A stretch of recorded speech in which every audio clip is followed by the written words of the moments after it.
We're not saying that every juvenile offender should be incarcerated. I want to make that clear. Not every juvenile offender incarcerated. That's the farthest thing from the truth. Many juveniles do things they regret, and with proper supervision and guidance, they don't commit any more crimes and become productive citizens. We're here to say that changes must be made to the way repeat juvenile offenders are held accountable for their actions. The system we now have doesn't work for all juvenile offenders.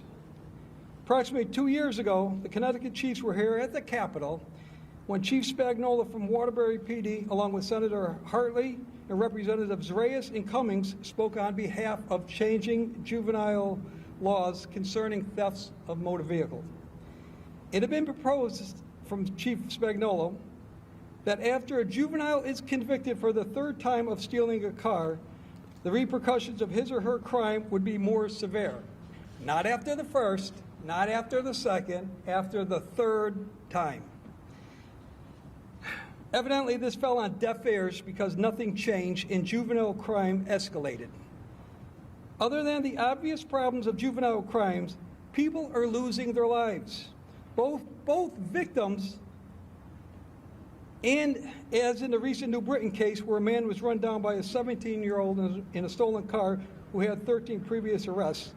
But the juveniles are also dying. There were 2 juveniles that stole a car in Wolcott. They raced it into Waterbury where they were racing with a car that went with them to steal the car. 2 kids died in that car. There was recently a woman shot at in Glastonbury who had yelled out to juveniles stealing her car, as well as a juvenile being shot while she was trying to steal a car in Ridgefield. So people are getting hurt and dying, whether it's the juveniles or the victims. We recently had a vehicle stolen in Wolcott with 2 children inside. The older brother was able to jump out, but his 4-year-old sister was still inside that car. Thank God the vehicle was recovered with the young girl still inside. We are very lucky that no harm came to her. She could have been involved in a crash. She could have walked out in the middle of the night into the woods. Who knows? We are very lucky.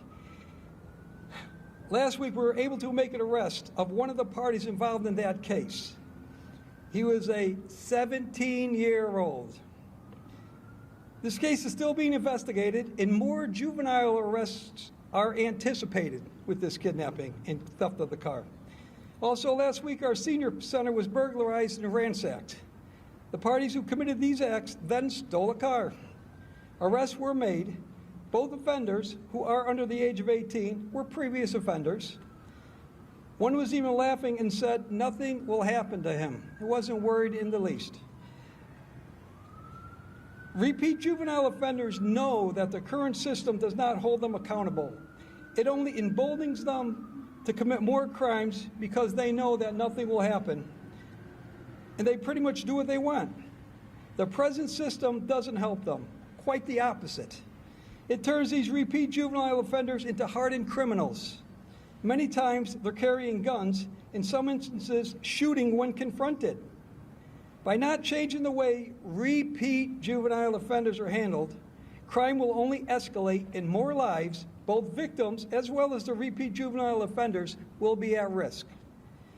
I'm not here today to place blame on anyone, any agency, or any administration in particular, but to help identify the issues so that hopefully we can all come together to do what is right and protect both the victims and these repeat juvenile offenders. What we have now is a broken system.